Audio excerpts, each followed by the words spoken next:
Okay, if you're not here, you're going to be late because we're starting. All right, I'd like to call evening finance to order. And would the secretary please call the roll? Sorry, I really meant we just came in from recess, so just like any good teacher, I'll remember that. And we'll go to Assembly Bill 520. And Mr. Thorley, would you please go ahead? Thank you, Madam Chair. Wayne Thorley for the record, LCB Fiscal Analysis Division. Assembly Bill 520 is commonly referred to as the Appropriations Act. It makes various changes regarding state financial administration and makes appropriations for the support of the civil government of the state. This bill was heard and discussed as a BDR on Monday evening, BDR S-1210. The Appropriations Act is the culmination of all the work of the subcommittees and joint full committee over the session and represents all the closing decisions related to the general fund appropriations and highway fund appropriations from the money committees. There have been no changes to the language of AB 520 from when it was discussed as a BDR on Monday night, and we've got Mr. Cusera here who took the lead on drafting this bill to answer any questions that the committee members might have. Thank you very much. And I will give committee members a few minutes to look at the bill. Senator Tice, did you have a question? Absolutely not. Okay. I'll just give everybody a few minutes to look at the bill.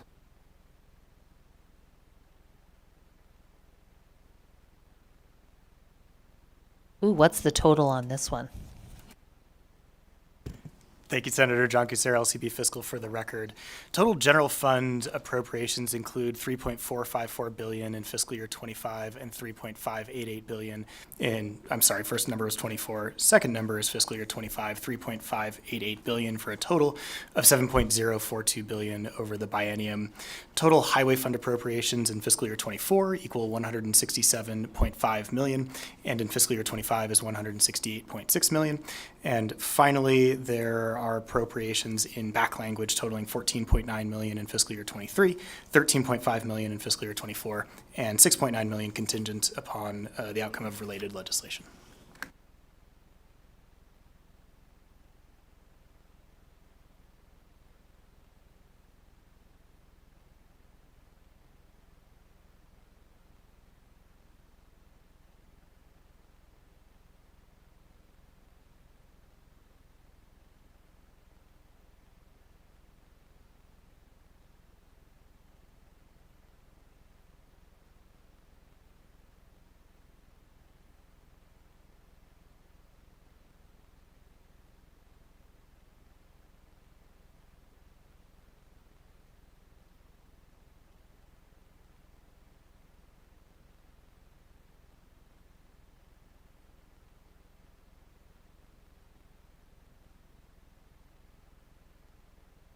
Okay, if there are no questions on this particular bill, we'll hear the next one and then we'll, I'm sorry.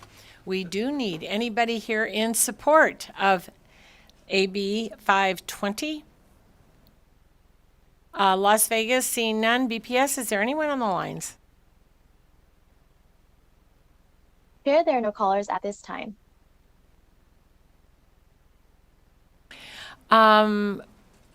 Opposition here in Carson City, Las Vegas, BPS on the line. Chair, there are no callers wishing to testify in opposition at this time. Thank you very much. Neutral here in Carson City, in Las Vegas, on the line. Chair, there are no callers in neutral at this time. Okay, with that being said, we will go to, we'll close the hearing on Assembly Bill 520, and we will go to Assembly Bill 521. Thank you, Madam Chair. Wayne Thorley again for the record, LCB Fiscal Analysis Division. Assembly Bill 521 authorizes and provides funding for certain projects of capital improvement. It is commonly referred to as the CIP bill or Capital Improvement Program bill. This bill was also discussed and heard as a BDR on Monday evening, BDR S-1211. The bill contains funding for the various executive branch and legislative branch capital improvement projects as discussed in the subcommittee during the session and approved during the closing process. There have been no changes to the wording in AB 521 from when it was heard on Monday evening as a BDR, and Ms. Waller is here who took the lead on drafting the CIP bill to answer any questions the committee members might have.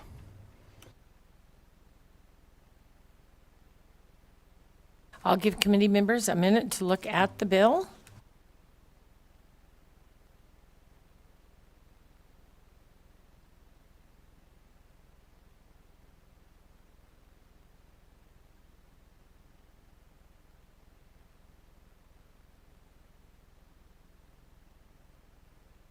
Please go ahead, Senator Gansert.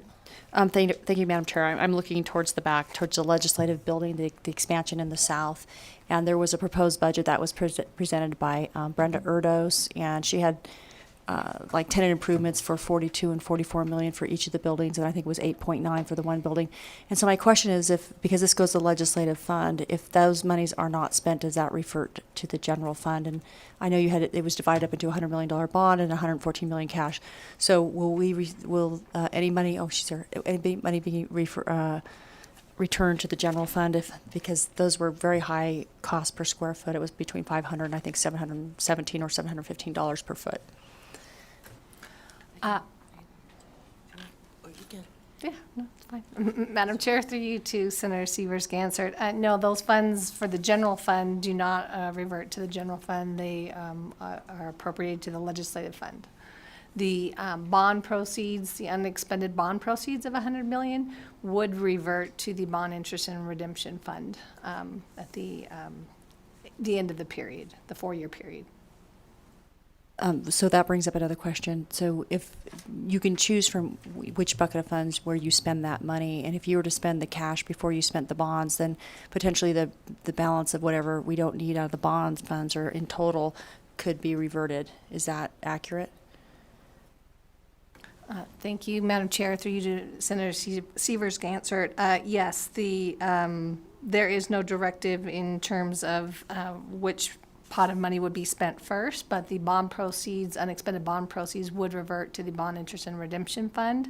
The cash is available, though, to pay for some of these projects that would probably not be bonded. And of course, they could also be used for projects that are 20 years or longer. Thank you. And then, typically, and maybe there's back language and I'm not seeing it, we have reports around transparency, how much something costs, and like an ongoing check on some projects. And they could be for informational items like at IFC. Sometimes we do that, and I don't know whether that's built into this or if there's any accounting along the way, any transparency around the way on the dollars and how much and when and where they're spent. Thank you, Madam Chair. Through you to Senator Severs-Gansert. There is no reporting mechanisms for any of the CIP projects included here. However, if the State Public Works Division desires to transfer funding from one project to another, then they would have to come to the IFC for approval, and that has to be within the same agency. That also applies to the Nevada System of Higher Education. Thank you. So the Nevada System of Higher Education does reports right now. We have that type of reporting. I missed the very end of that. Thank you. Oh, I'm sorry. Thank you, Julie Waller, for the record. Yes, if the State Public Works Division of the Department of Administration or the Nevada System of Higher Education wishes to transfer money from one project to another within the same agency, they may do so with the approval of the IFC. Okay, thank you. Thank you very much. Mr. Rose, did you have a comment about any of that? Thank you, Madam Chair. I would just point out, in terms of the cash versus bond payments, that we will get the cash first and the bonds about 6 months or so later. And so the natural spending of this will be the cash first before the bonds, and we would do that anyway. Again, so that we didn't keep money that wasn't ours, if that makes sense. Thank you. Thank you very much. Any additional questions on this particular bill, Assembly Bill 521? All right, seeing none, then we will go to support here in Carson City. Support in Las Vegas, seeing none. BPS on the phone lines. Thank you, Chair. There are no callers to offer support of AB 521 at this time. Thank you very much. We'll go to opposition here in Carson City, in Las Vegas, on the phone lines. Thank you, Chair. There are no callers to offer opposition to AB 521 at this time. Thank you very much. And we will go to neutral here in Carson City, in Las Vegas, and on the phone lines. Thank you, Chair. There are no callers to offer neutral testimony to AB 521 at this time. Thank you very much. And we will close the hearing on Assembly Bill 521, and we'll go to Assembly Bill 522. Mr. Thorley, go ahead when you're ready. Thank you, Madam Chair. Very close to the microphone. Assembly Bill 522 revises provisions relating to the compensation of state employees. It is commonly referred to as the pay bill. This bill was also heard Monday evening and discussed as a BDR S-1212. However, there has been a change, so I'd like to point that out to the committee. The bill that you have in front of you on your desk for the language for AB 522 should have an asterisk on the upper left-hand corner. That's an indication that it has been revised by the bill drafters, and so I want to point out what the difference is, because this is different language from what was seen on Monday evening. All the changes are on page 42 of the bill. So if you look at the version with the asterisks in the upper left-hand corner and go to page 42, and I'll let everyone get there, I will point out the revisions. The revisions do not change dollar amounts and do not change the intent of the bill. It's clarifying language so that the legislative intent is clear. The revisions relate to the appropriations in the bill for longevity payments for the restoration of the longevity program. The bill makes appropriations to the executive branch, the judicial branch, and the legislative branch for longevity payments. However, the new language makes it clear that the judicial branch and the legislative branch must establish a longevity program similar to that established by Section 32 of this Act. So Section 32 revises provisions to Chapter 284 of NRS. However, the judicial branch and legislative branch are exempt from Chapter 284. So the language here on page 42 that I'll go over in just a second adds that just explicit requirement that judicial branch and the legislative branch and NSHE for NSHE professionals establish a longevity program. So if you go to line 10 on page 42, starting with the word for, so for classified employees, all the way to the end of the sentence on line 13, that's new language. So what this does is clarify that the longevity program set up by the Nevada System of Higher Education is both for classified employees and professional employees. Going down to line 32 on page 42, starting with the first word on that line, that, through the word plan, that is also new language. This language where it says that provides payments in the same manner as a plan established by Section 32 of that Act clarifies that the appropriation to the judicial branch is for a program for longevity payments. And then in the next subsection 7, starting on line 37, beginning again with the word that and ending on line 38 with the word plan, that is new language. And this relates to the legislative branch and again clarifies that the appropriation in this subsection is to provide payments for longevity in a similar manner of the plan established by Section 32 of this Act. Those are the only changes that resulted in the asterisk and the revisor note being put on the bill. There are no other changes in the bill from what was heard on Monday night when it was a BDR. And again, none of the dollar amounts in the bill have changed from when it was heard as a BDR. We have Mr. Malone and Ms. Mangova here, who both headed up the drafting of the pay bill, to answer any questions that the committee members might have. Thank you, Madam Chair. And thank you very much. And I will allow committee members just a minute to look at this, and then I'll ask for questions.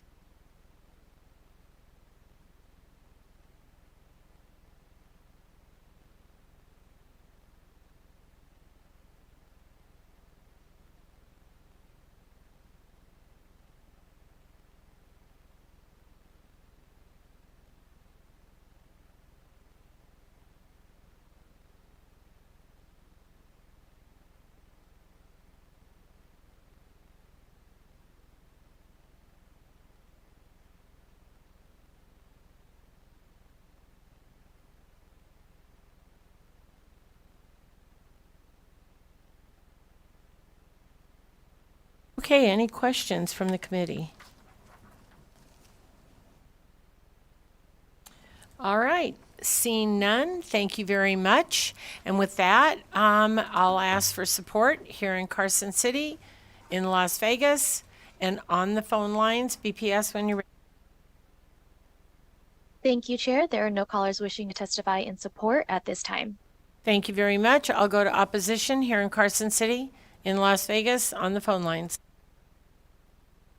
Thank you, Chair. There are no callers wishing to testify in opposition at this time. Thank you very much. And I'll go to neutral and Carson City, in Las Vegas, and on the phone lines. Thank you, Chair. And there are no callers wishing to testify in neutral at this time. Thank you very much. All right, I'll close the hearing on Assembly Bill 522.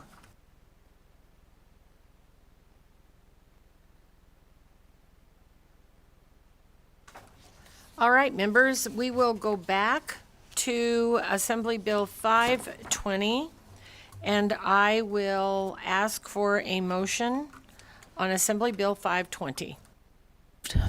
Thank you very much, Senator Wynn. Second from Senator Harris. Any discussion on the motion? All those in favor say aye. All those opposed? Motion passes. Thank you very much. We'll go to Assembly Bill 521. I'll accept a motion. So moved.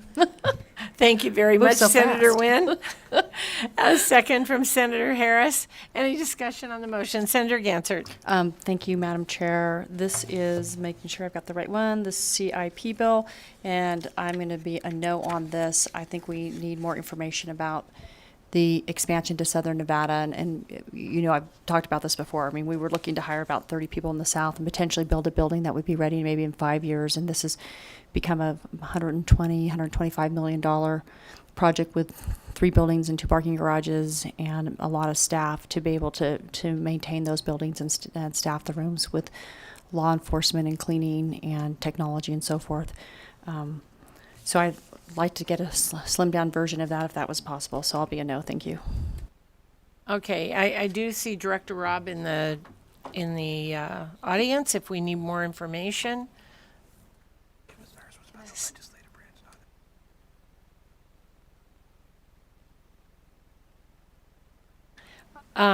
Senator Titus, anything? Senator Wynn. Just discussion. You know, I'm supportive of this budget, and this isn't just the legislative budget. In fact, I know that we have Mr. Robb here, and he can confirm that the buildings that are in question that are part of the southern expansion are also buildings that will be used are part of a package, I guess, real estate deal that would also include the governor and other executive agencies. So I just wanted to confirm, I know that is the case, but if I can just have Mr. Thorley confirm that, or have Mr. Robb confirm that a part of these properties or these buildings that are being purchased or considered purchased as a part of this bill are a group package negotiation. Wayne Thorley for the record, LCB Fiscal Analysis Division. Senator Nguyen, to answer your question, the 18 buildings in Las Vegas are combined as one project and will be purchased. My understanding is it will be purchased as a group. There is language in this bill, in Assembly Bill 521, that would quit claim three of the buildings and 2 additional parcels, so 5 total parcels to the legislative branch. But the initial purchase, though, will be a package deal. Can I add a comment too? Absolutely. Oh, thanks, Madam Chair.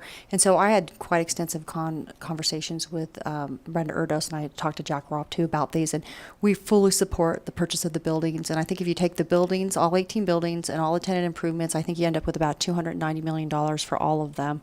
I think it was like 213 plus 75 or so for the tenant improvements. And then when you look at what we're trying to do, or what's been proposed, it's 3 buildings, one of which is currently occupied by taxation and cannabis, and we'd start out with the 3rd floor and then potentially take the rest of those floors. And so we've gone from looking for offices for 30 people and some hearing rooms to 2 offices that will, if we have the full building, which is what's proposed, the 3rd building that's currently held by cannabis and taxation, several floors, several hundred offices. And then we still would have the hearing room building, which I think has 9 hearing rooms.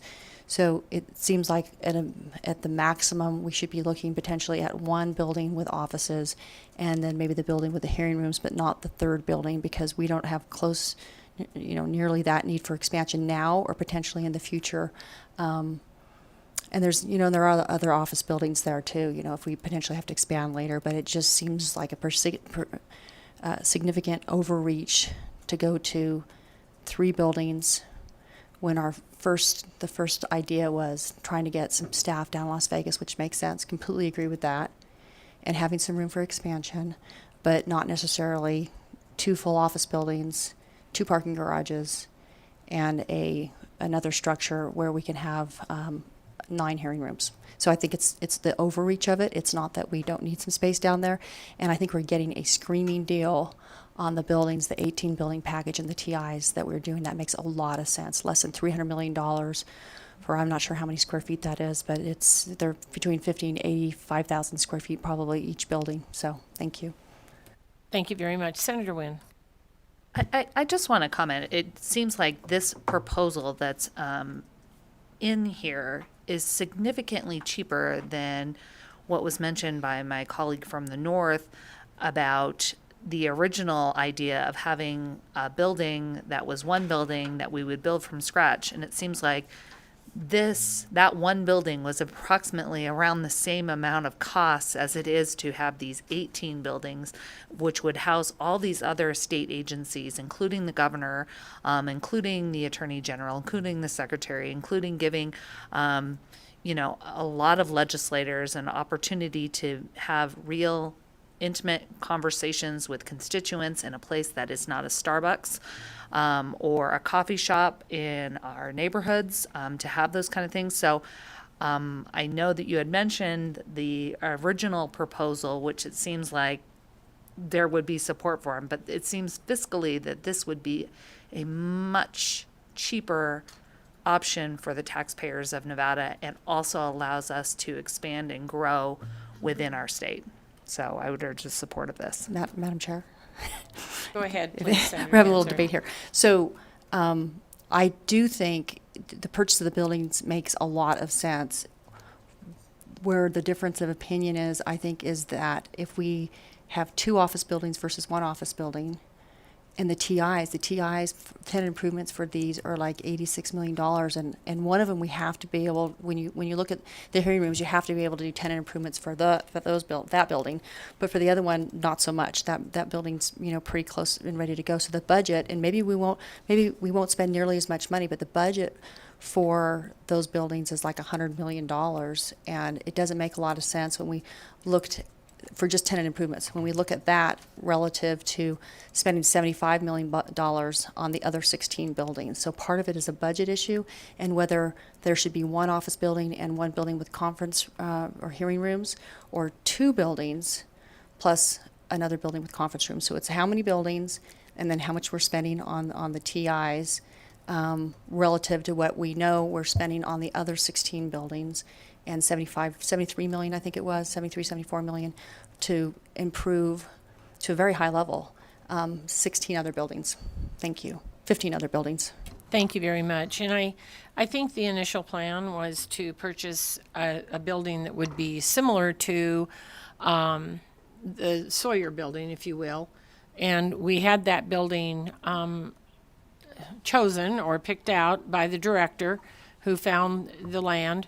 And when the governor decided he wanted that building, that sort of set this other piece in motion. And the other thing that I would say is that I have heard over and over and over in these discussions that our workers, our state workers, no matter whether they're with Dieter, HR, cannabis, taxation, whatever they are, in Las Vegas and Carson City are all working, especially here in Carson City, are all working in pretty rough situations. And I think that these buildings are part of that plan to put our workers in good, constructive working environments. And when we do things like that, yes, we have vacancies, and yes, we might need to hire more people. But Nevada has spent decades and decades operating on a shoestring. And so we have a director right now who has done a lot of hard work, and another director of LCB who has done a lot of hard work. And I trust their expertise, and I trust what they say we need, because I've had multiple conversations with both of them. And so I don't think they're spending frivolously. I don't think that they are just buying to buy. I think that they're purchasing what they think we actually need to run this state. So, Senator Wynn? And if I can just reiterate, I think that this is the fiscally responsible thing to do. I think building another building that wouldn't be available, that was going to cost approximately the same amount as a purchase of 18 buildings, to build that building, we would have 5 years. We would have to find a place in the interim because it's, we clearly would not be able to stay in that Grant Sawyer building for the next 5 years while we were waiting for another building. This is fiscally responsible. This is cheaper, even with the tenant improvements over the rent. It allows for expansion. If we want to make our state workers, who we heard over the last 3.5 months about the tremendous number of vacancies, the governor has indicated that he wants to get people back into the offices, and this will allow a place for our state employees to go. I think it is very smart to consolidate, to have a campus where we can have like that kind of cohesion amongst our state workers in the South, and it will make for a more efficient government. Thank you very much. Any additional comments? All right, with that, I would ask all those in favor, say aye. All those opposed? And a nay from Senator Gansert, Senator Gokachia, and Senator Titus. Motion passes. Thank you very much, and we will go on to Assembly Bill 522.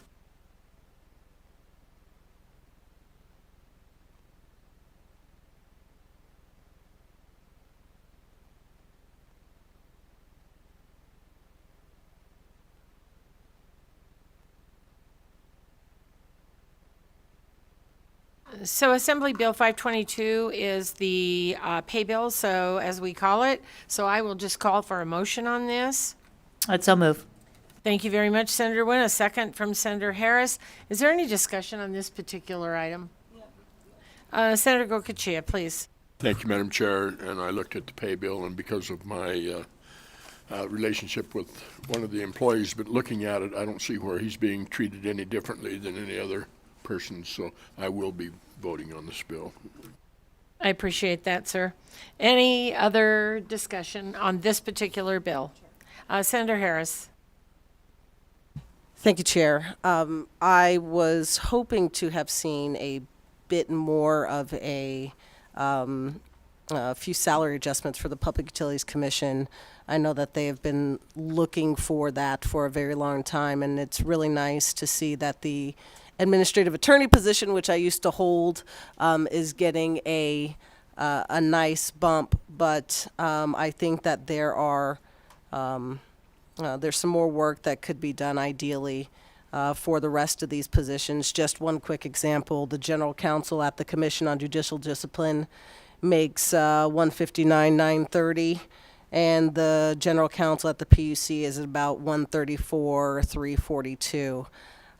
This agency is not funded through the general fund, and so actually would have no impact. They use a mill assessment.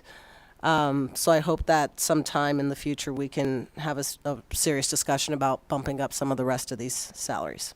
Thank you, Madam Chair.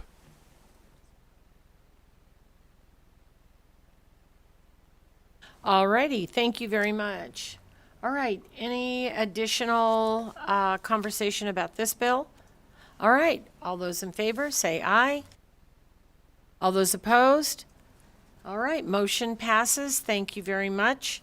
All right, with that, we will go to public comment here in Carson City. Las Vegas, seeing none. BPS, on the lines. Thank you, Chair. There are no callers to offer public comment at this time. All right, thank you very much. And with that, we will meet tomorrow morning at 8 a.m. and this meeting is adjourned. Thank you very much, and thank you, staff.